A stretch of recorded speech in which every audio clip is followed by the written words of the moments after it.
मेरे प्रिय मित्रों और भाई बहनों, क्या कभी आपके साथ ऐसा हुआ या ऐसा आपको फील हुआ कि यार मेरे को तो कोई समझता ही नहीं, मैं कुछ हूँ नहीं और लोग मेरा तमाशा उड़ाते हैं, मेरा मजाक करते हैं। मैं क्रिश्चियन हूँ, मसीही हूँ, मैं प्रभु की सेवा कर रहा हूँ, सेवा कर रही हूँ, सब कुछ जो परमेश्वर चाहता है वो मैं कर रहा हूँ, उसके इच्छा अनुसार चल रहा हूँ और परमेश्वर की महिमा के लिए सब कुछ जो मैं कर सकता हूँ या कर सकती हूँ सब कुछ कर रहा हूँ।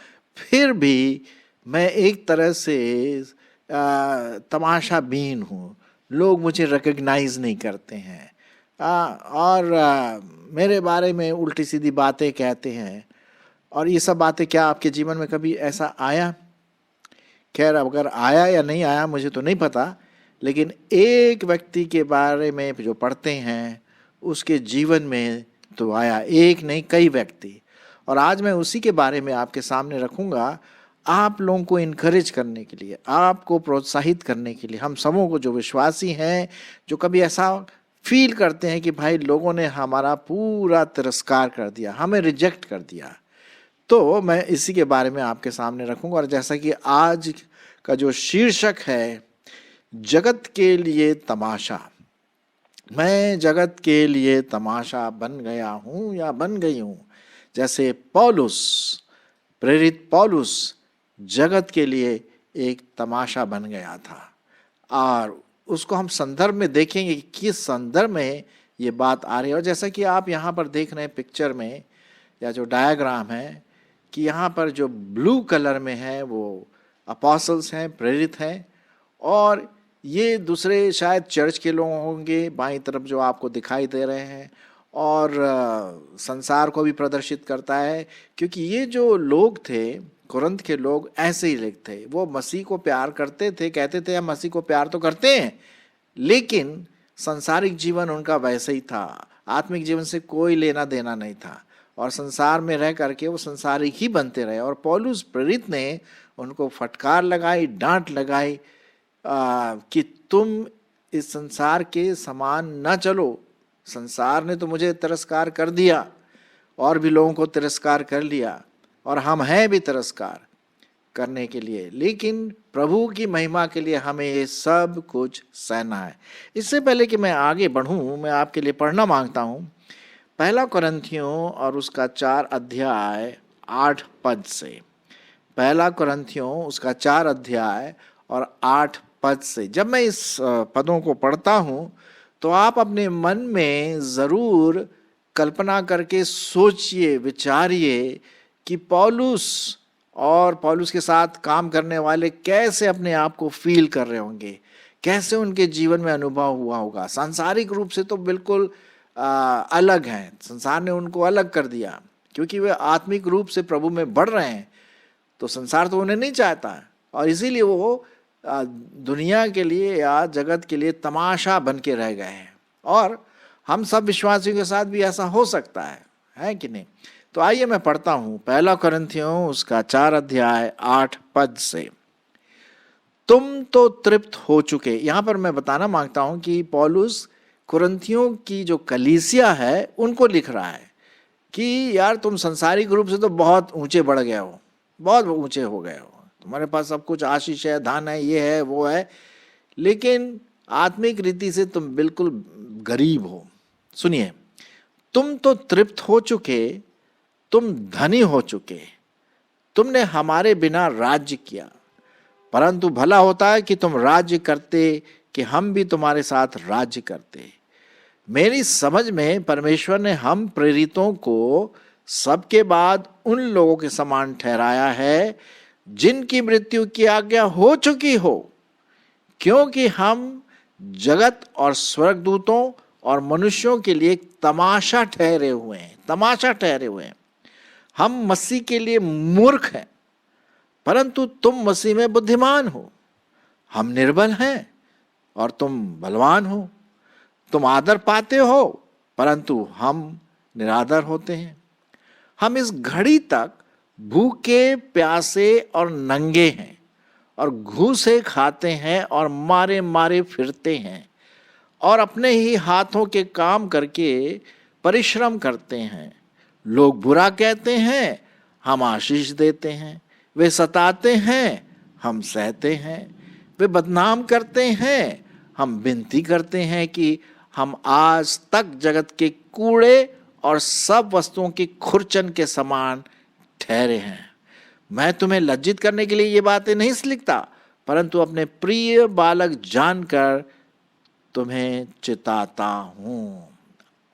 जब मैं ये पढ़ रहा था तो क्या आप कैसे फील कर रहे थे पौलुस और दूसरे जो प्रेरित हैं उनके जीवन के बारे में, उनकी मिनिस्ट्री के बारे में, उनके आत्मिक जीवन के बारे में? अगर हम इसका सार देखें, ये जो पद मैंने आपके सामने पढ़ा, वो ये कुरिन्थियों को बता रहा है कि तुम सांसारिक दृष्टि से तो बहुत धनवान हो, सांसारिक दृष्टि से तुम बहुत बुद्धिमान हो, लोग तुम्हें वाहवाही करते हैं और तुम उनके संसार के साथ रहते। हमारे साथ ऐसा नहीं है, क्योंकि हम गरीब हैं सांसारिक दृष्टि से। ओके, और हम जैसे कि देखते हैं यहाँ पर, हम सब के सब उन लोगों के समान ठहरे जिनकी मृत्यु की आज्ञा हो चुकी है। आप जानते हैं कि जो प्रभु यीशु मसीह को प्यार करते हैं, कभी कभी उन्हें सतावट भी आ सकता है, और सतावट मृत्यु के समान भी हो सकता है। ऐसे कई हम पढ़ते हैं इतिहास में कि कई विश्वासी लोगों को मृत्यु का सामना करना पड़ा। मतलब सामान्य मृत्यु नहीं, परसिक्यूशन, सताव, मार डाला गया। अगर आप इब्रानियों की पत्री पढ़ें 11वां अध्याय, तो वहाँ पूरा लिस्ट दिया हुआ है कि कैसे लोगों को मार डाला गया। और आज भी हम देखते हैं कि कैसे लोगों को मारा पीटा जाता है और कई विश्वासियों को घर से निकाल दिया जाता है। ये बिल्कुल वैसे ही जैसे अपोस्टल पौलुस प्रेरित है, उसके जीवन में यही आजकल भी हम देख रहे हैं, कईयों के साथ ऐसा हो रहा है। फिर क्या लिखा है यहाँ पर, हम देखते हैं जैसे कि हम पर मृत्यु की आज्ञा हो चुकी है। हम दुनिया के लिए क्या है, मनुष्य के लिए क्या है? तमाशा है साहब। लोग बोलते हैं अरे देखो विश्वासी है वो, प्रचार करता है, हालत देखिए उसकी, मार खा रहे हैं, जेल में है और मर भी जाएगा वो शायद। ये पौलुस और उनके साथ जो प्रेरित हैं उनके साथ ऐसा है। और ये दूसरे कुरिन्थ लोग वो मजे में दुनिया की संसारिक चीजों में बड़े मस्त हैं। वो एक तरह से बोलते तो हैं कि हाँ हम प्रभु को प्यार करते हैं, लेकिन संसारिक जीवन उनमें बसा हुआ है। लेकिन पौलुस और दूसरे और प्रेरित वो अलग हैं, संसार से बिल्कुल अलग हैं। संसार ने उनका तिरस्कार कर दिया। लिखा हुआ है 10वें पद में, हम मसीह के लिए मूर्ख हैं। लो भाई, हम मसीह के लिए क्या है? मूर्ख है। परंतु तुम मसीह में बुद्धिमान हो। हम निर्बल हैं, तुम बलवान हो। तुम आदर पाते हो, हम निरादर होता है।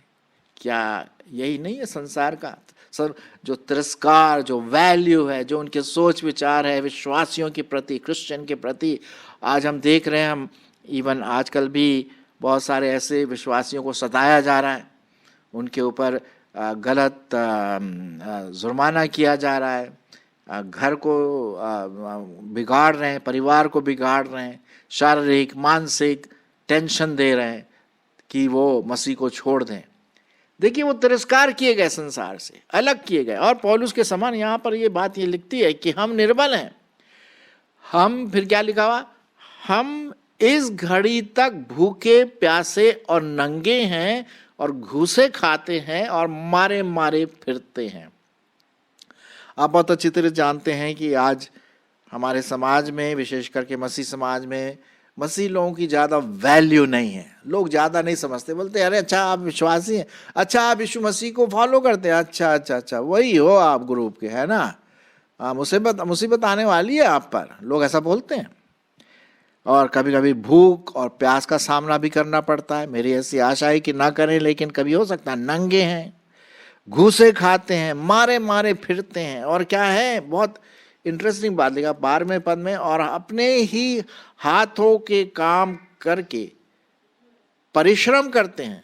लोग बुरा कहते हैं, हम आशीष देते हैं, वे सताते हैं और हम सहते रहते हैं। हाँ, फिर हम देखते हैं वे बदनाम करते हैं, हम विनती करते रहते हैं। हम आज तक जगत के कूड़े और सब वस्तुओं की खुरचन के समान ठहरे हुए हैं। बाप रे बाप, बहुत ही स्ट्रॉन्ग और ऐसा भाषा पौलुस इस्तेमाल करता है कि लोगों ने, और शायद कुरिन्थ की जो चर्च के लोग हैं उन्होंने भी पौलुस का एक तरह से तिरस्कार किया। हालांकि पौलुस ने उनको प्रभु के बारे में बताया, सब कुछ हुआ, लेकिन वो अभी तक बालक हैं, मैच्योर नहीं बने हैं, परिपक्व नहीं हुए, सयाने नहीं हुए, अभी तक वो बेबी क्रिश्चियन है। तो उनके विचार भी वैसे ही हैं, बेबी के समान, छोटे बच्चे के समान, और वो संसार के साथ मिल करके बिल्कुल अलग सा व्यवहार उनका होता है पौलुस के प्रति और विश्वासियों के प्रति और दूसरे प्रेरितों के प्रति। क्या कभी आपके साथ ऐसा हुआ है? मैं सोचता हूँ कि ज़रूर हम में से कई ऐसे विश्वासी भाई बहन हैं जिनको तंगी है, पैसों की परेशानी है, जिनको तरह तरह की जो बातें उनके जीवन में नकारात्मक रूप से आती हैं। क्या करें, किसकी ओर देखें? भाई, हम किसकी ओर देख सकते हैं? हमारा देखना तो सिर्फ प्रभु परमेश्वर की ओर है और किसी की ओर नहीं है। जी हाँ, हम ये यहाँ पर बात देखते हैं, हम जगत के लिए क्या हैं? तमाशा भी है ना। आपने देखा होगा कभी कभी ये जो मदारी होते हैं, आपने देखा होगा सड़क के किनारे बैठ जाते हैं और फिर तमाशा दिखाते हैं, चारों तरफ भीड़ लगी रहती है, और वो जादूगर हो या कोई ट्रिक्स दिखा रहे हैं बीच में, तो जैसे कि वो वहाँ पर बैठा रहता है और चारों तरफ लोग तमाशा देखते हैं। क्या लोग हमें भी वैसे ही देखते हैं? अरे यार, बड़ा अजीब सा व्यक्ति है ये, है, अजीब सी बातें करता है, हमारे साथ नहीं रहता, हमारे जो सोच विचार है उनका बिल्कुल फर्क है। लोग घूस देते हैं, और ये व्यक्ति अपने आप को बोलता हम घूस नहीं देते हैं, हम उल्टे सीधे काम नहीं करते हैं, हम पान वान नहीं चबाते हैं, शराब वगैरह नहीं पीते हैं, बड़े अजीब लोग हैं इन लोग। ये तो है, लोग तो बोलेंगे, बिल्कुल बोलेंगे जी, और हो सकता है कभी कभी उल्टे सीधे बातें भी करें आपके प्रति, जैसा पौलुस के प्रति किया है ना। वे बदनाम करते हैं, हम विनती करते हैं। कितनी बार ऐसा होता है कि लोग, कुछ मसीही लोग भी ऐसी करते हैं, एक दूसरे क्रिश्चियन को, मसीही को क्या करते हैं, विश्वासी को बदनाम करने की कोशिश करते हैं। ऐसा होता, हमारे मसीही लोगों के बीच में ये बातें होती है, वो तिरस्कार किए जाते हैं। जी हाँ, आजकल हम देखते हैं कभी कभी क्या है कि कई ऐसे चर्चेज हैं, कलीसिया हैं, जहाँ पर ताला लगा हुआ है, लोग कोर्ट कचहरी और इन सबों की जगहों की चक्कर लगाते हैं। अरे साहब, हम जो लोगों का न्याय करेंगे एक दिन, स्वर्गदूतों और दूसरे लोगों का न्याय करेंगे, हम खुद कोर्ट कचहरी का चक्कर लगाते हैं अपने भाई या बहन को नीचे गिराने के लिए। क्या ये सही है? बिल्कुल भी नहीं, बिल्कुल भी नहीं। ये परमेश्वर के वचन के खिलाफ है। वे बदनाम करते हैं और हम विनती करते हैं। हम आज तक जगत के कूड़े करकट के समान हैं, वो सब वस्तुओं की खुरचन के समान है। अरे बाप रे, गंदा जैसे बोलते ना। देखिए, आपने शायद जरूर सुना होगा कहानी, जो बहुत धनवान व्यक्ति और भिखारी जो उसके झूठन को खाता था, और जब स्वर्ग में गया वो, तो उल्टा केस हो गया था। पृथ्वी में तो उसको लोगों ने उसको धिक्कारा, धनवानों ने उसको गलत रीति से इस्तेमाल किया, लेकिन स्वर्ग में अब्राहम की गोद में वो बैठा। हाँ, और वहाँ से वो बोलता है, मैं परमेश्वर के स्वर्ग में हूँ। और धनवान व्यक्ति वहाँ पर क्या कर रहा है? नरक में सड़ रहा है। यहाँ पर हमारा तिरस्कार हो सकता है, लोग आपके विरोध में कई बातें कर सकते हैं, आपको बदनाम करेंगे, हो सकता है आपके बारे में आपको धमकियां भी देंगे, हो सकता है। क्योंकि आप विश्वासी हैं। अगर आपने गलत काम किया तब तो भाई वो तो है, लेकिन अगर हम गलत काम नहीं किए, अच्छे काम किए और लोग फिर भी हमारा तिरस्कार करते हैं, प्रेज द लॉर्ड, परमेश्वर का धन्यवाद हो कि हम इसको इस प्रकार से देखते हैं कि हम परमेश्वर के चुने हुए, हम प्रभु के लिए मूर्ख बन गए हैं। मूर्ख, हाँ जी हाँ, हमें बनना है। और ये जो विश्वासी, जो अपने आप को विश्वासी कहते हैं, कुरंथ के लोग, जो बाईं तरफ आप देख रहे हैं लोग जो खड़े हुए हैं, अरे बड़े मस्त में है वो, क्योंकि उनका एक पांव संसार में है और एक पांव वो कोशिश कर रहे हैं आत्मिकता में। ऐसा नहीं होता, गिर जाएंगे वो। और पौलुस बोलता कुरिन्थियों की कलीसिया के लिए कि तुम लोग ऐसे ही हो, दो नावों में आप पांव नहीं रह सकते, या तो इधर या उधर, या तो संसार की तरफ या पूरी रीति से प्रभु की तरफ। मेरे प्रियो, ये जो वचन दिया है बहुत हार्ड है, बहुत कठिन है, बहुत डिफिकल्ट है, और हम सबको याद दिलाता है कि जब लोग हमारे विरोध में होते हैं, संसार हमें तिरस्कार करता है, हम जगत के लिए एक तमाशबीन बन गए हैं।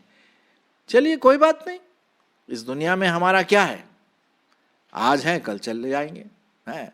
कितने साल का हमारा जीवन है, धुएं के समान है, या फिर हम भाप के समान है, थोड़े समय का है और हमें सहना है।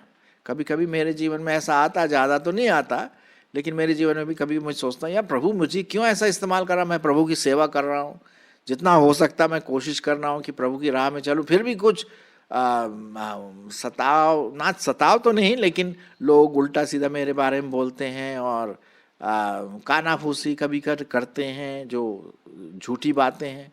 कोई बात नहीं, हमें लोगों को प्रसन्न नहीं करना है जी, नहीं। लोग कुछ भी बोलते रहेंगे, हम उनके मुंह को नहीं रोक सकते, उनका मुंह है वो कुछ भी बोलेंगे। हम अगर दुनिया की तरफ से तिरस्कार हैं, कोई बात नहीं, प्रभु के लिए हम मूर्ख हैं, प्रभु के लिए, है ना। तो चाहे अगर हमारी अवस्था अच्छी है, प्रभु हमें आशीष दिया है, हम खूब हमारे पास धन दौलत है और हम प्रभु की सेवा कर रहे हैं, बहुत खुशी की बात है, बहुत खुशी की बात है। लेकिन अगर हमारे साथ, जैसे पौलुस के साथ लोगों ने जो संबंध किया, जिस प्रकार का रिएक्शन और एक्शन, प्रतिक्रिया उसके साथ हुई, अगर वैसा है तो हमें निराश नहीं होना है, निराश नहीं होना है, बल्कि क्या लिखा हुआ है, रिजॉइस। जब तुम तरह तरह की परीक्षाओं में पढ़ते हो, क्योंकि मैं आपके लिए पढ़ूंगा, एक प्रकार की परीक्षा, एक प्रकार का हमारे लिए ताप है। मैं पढ़ूंगा आपके लिए पहला पत्रस और उसका 4 अध्याय और 12 पद। पहला पत्रस 4 अध्याय 12 पद। हे प्रियो, जो दुख रूपी अग्नि तुम्हारे परखने के लिए तुम पर भड़की है, इससे अचंभा न करो कि कोई अनोखी बात तुम पर बीत रही है, पर जैसे जैसे मसीह के दुखों में सहभागी होते हो आनंद करो, जिससे उसकी महिमा के प्रकट होते समय भी तुम आनंदित और मगन हो। फिर यदि मसीह के नाम के लिए तुम्हारी निंदा की जाती है, धन्य हो, क्योंकि महिमा की आत्मा, जो परमेश्वर की आत्मा है, तुम पर छाया करती है। कितना अच्छा लिखा हुआ है मेरे प्रियो। ये प्रोत्साहन करने वाला वचन आपके लिए, मेरे लिए, हम सबों के लिए यहाँ पर दिया गया है। अब देखिए ना, प्रभु यीशु मसीह को भी लोगों ने क्या किया, तिरस्कार किया। हाँ, क्या सब लोगों ने उस पर विश्वास किया? बिल्कुल भी नहीं। उसने कितने अच्छे भले काम किए, कई प्रकार के उसने, प्रभु यीशु मसीह ने जब वो इस दुनिया में थे, चमत्कार किए, मिरेकल्स किए, हीलिंग किया, चंगाई दी, मुर्दों को जिलाया, लंगड़ों को पैर दिए, अंधों को आंखें दी, और सब प्रकार की बातें, लोगों को खिलाया पिलाया, सब कुछ किया। फिर भी लोग उसके अगेंस्ट हो गए थे। ये तो है, ये तो दुनिया का रूल है भाई, है ना, दुनिया हमें एक्सेप्ट नहीं करेगी। और प्रभु यीशु मसीह ने क्या कहा, मेरे कारण तुम्हें लोग सताएंगे। जी हाँ, हो सकता है ऐसी तिरस्कार करके लोग सताना मांगते हैं आपको, जैसे पौलुस के साथ हुआ, और भी प्रेरित जो उस समय था पौलुस के साथ, उनके साथ भी ऐसी हुआ। यीशु मसीह को फिर उन्होंने क्या किया, क्रूस पर चढ़ाया, बहुत क्रूर जो यातना थी क्रूस के द्वारा प्रभु यीशु मसीह को दिया, मजाक उड़ाया प्रभु यीशु मसीह का, चोरों और डाकुओं के बीच में टांगा। देखिए प्रभु यीशु मसीह ने ये सब सहा और हो सकता है हमें भी शायद सहना पड़े। तो आप बिल्कुल भी निरुत्साहित ना हो, प्रोत्साहित हो कि आप प्रभु के लिए, प्रभु की महिमा के लिए, अच्छे काम जो आप कर रहे हैं, भले काम कर रहे हैं उसके लिए अगर लोग आपका तिरस्कार करते हैं, प्रभु का धन्यवाद हो।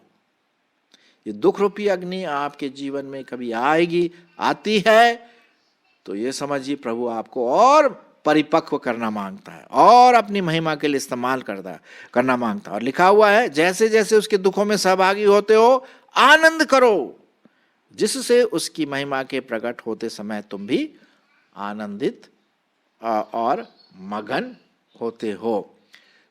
आज जो हमने देखा, जगत के लिए हम तमाशबीन बन गए हैं। संसार से हमें तिरस्कार ही मिलता रहता है, मिलता रहेगा, है ना, वो तो उनका है। लेकिन कभी कभी चर्च के लोगों के द्वारा भी, कुछ विश्वासियों के द्वारा भी हम पर इल्ज़ाम लगते हैं। कोई बात नहीं, हम अगर अच्छे कामों के लिए लोग हमारा तिरस्कार करते हैं, प्रभु का हम धन्यवाद करें। परमेश्वर आपकी इसमें अगुवाई करे।